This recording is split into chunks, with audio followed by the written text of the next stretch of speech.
What's up, you guys? Welcome back to another video. In today's video, we are going to be finishing up the suspension on the EK. We are going to be showing you guys step by step how to convert your EK brake system to a Type-R and with Mini Cooper rotors.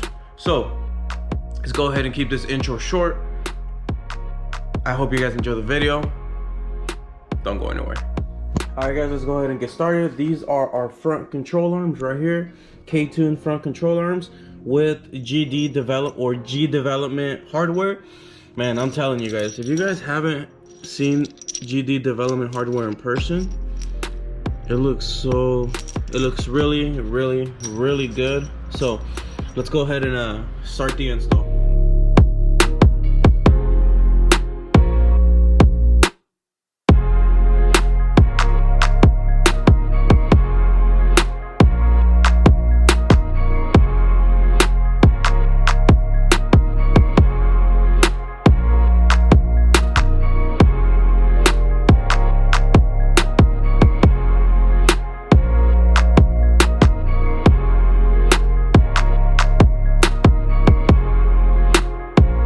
Alright guys, so our control arms are on. Simple, only two 14s on each side, so it's very easy to install.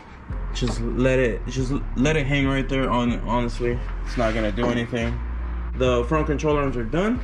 Let's go ahead and move on to the lower control arm. Alright guys, I went ahead and laid out all the parts we're gonna install right now. Lower control arms, compliance bushings, subframe mounting bolts, and our LCA GD bolts to install onto the subframe.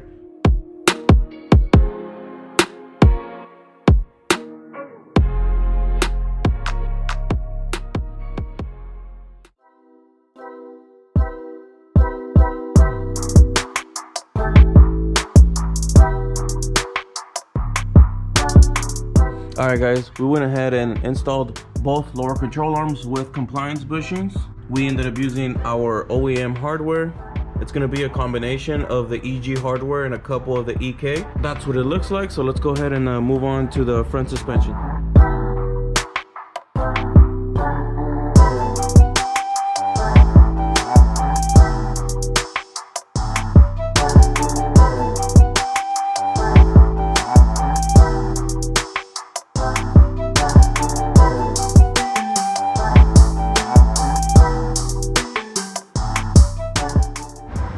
Alright guys, we went ahead and installed our Integra 94-01 Integra front spindle with a 36mm hub, but the 36mm hub is actually meant this size, I guess. It's meant for the bigger brake kit. They sell like 3 different kinds, like the small one to work with the smaller rotor, the OEM rotor that comes with the EK. But when you switch over to the Integra Spindles, you have to also switch your hubs, 36mm, and I believe these are the KWH02s, if I'm not mistaken. It's the bigger rotor setup. So the spindle is on. Oh, and for the people that say that your dust shield rubs, it does. It rubs a little bit, but all you gotta do is just bend it back. Just bend it back, take off the rotor, keep putting it back on, just making sure that it's bent enough. So as long as it's bent in, you should be good. There should be no rubbing with the rotor on your dust shield. So 3 castle nuts, your camber arm, your lower ball joint, and then your outer tight rod. So all 3 are on. Let's go ahead and move forward to the coilover and the coilover fork.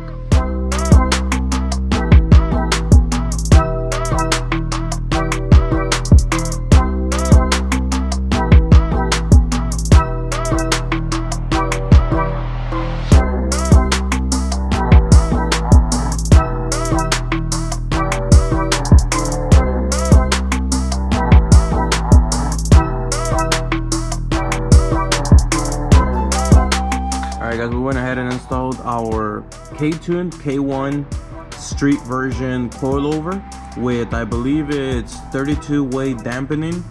So we used so I made a mistake with the EK suspension fork, because I guess we're supposed to use EG because it allows for like I want to say like a wider clearance.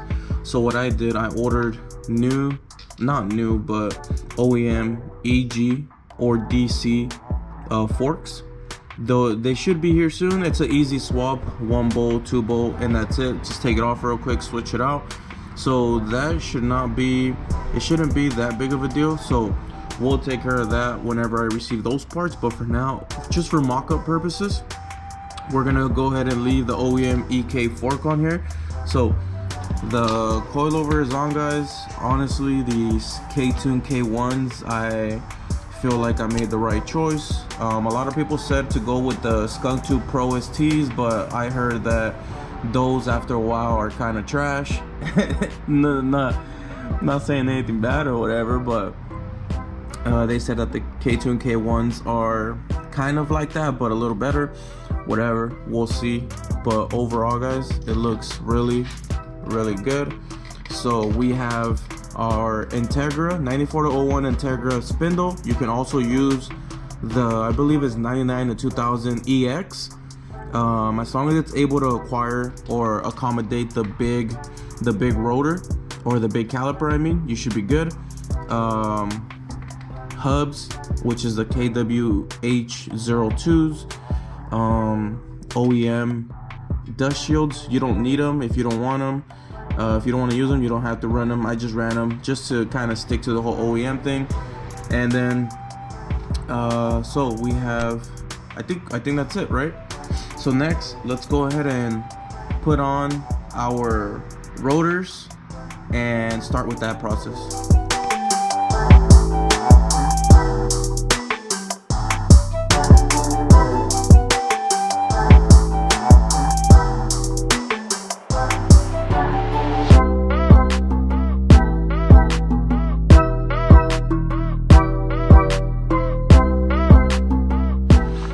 We went ahead and installed our 11-inch rotor. I believe it's 280 millimeters. It's gonna be a Mini Cooper rotor. I believe is a 05 to 07 Mini Cooper rotor base model. So installed our 280 millimeter rotor with 1320 shims. So you see these shims right here? You see the shims in the inside? You see those shims right there? So the reason why you need the shims, which is this one right here, the reason why you need the shims is because if you guys notice, you guys see the spacing in between the stud and the rotor. Well, I don't know, there's obviously, it's not made for it.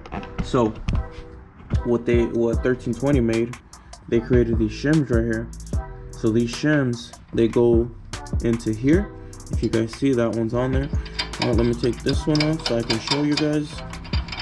So it's just a very simple shim, guys, honestly. Shim right here, and what you do is you put it on, and what it's gonna do, it's gonna basically occupy the space that's between the stud and the rotor, and it works like that. That way the rotor stays there like that, right? So rotor on, shims on. Let's go ahead and install our Type-R caliper.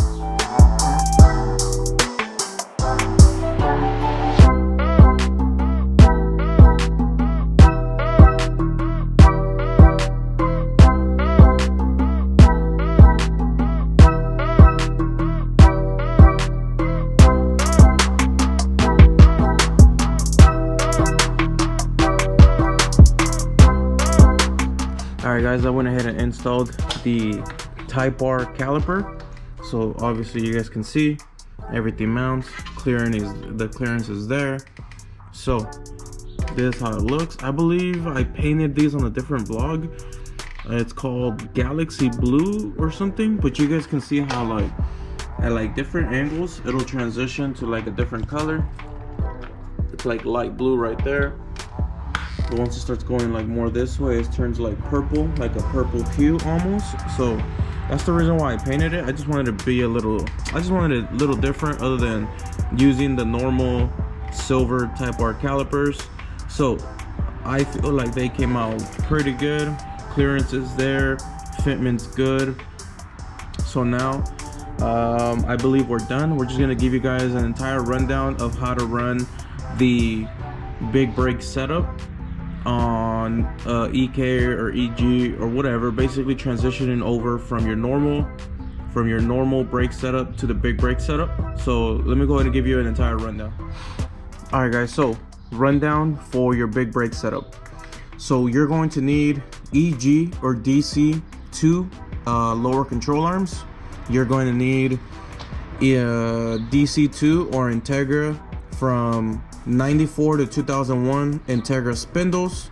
You're gonna need, or you're gonna want to run 36mm hubs, because at that point, when you're running a big setup or a K series, you might as well go to 36mm, because that's what's been proven to hold up with the horsepower and the torque and all that.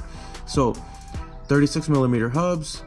Get the KWH02 version, which allows for the bigger rotor to be fitted on with extended studs.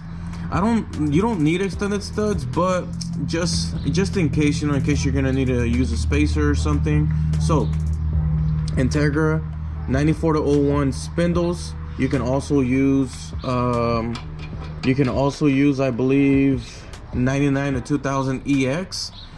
Yeah, I think it's 98 or 99, 98 to 2000 or 98 to 2000 EX spindles. And then you're gonna go with a Mini Cooper rotor, or you can use a Type-R rotor. Also, Type-R and Mini Cooper are the same. I believe it's 280mm, which is 11 inches, and spacing is there. Then you're gonna need your 1320 shims that go in between your rotor and your stud, obviously, so you can get this clearance so it's able to sit correctly. So you need the shims, you need your 280mm rotor.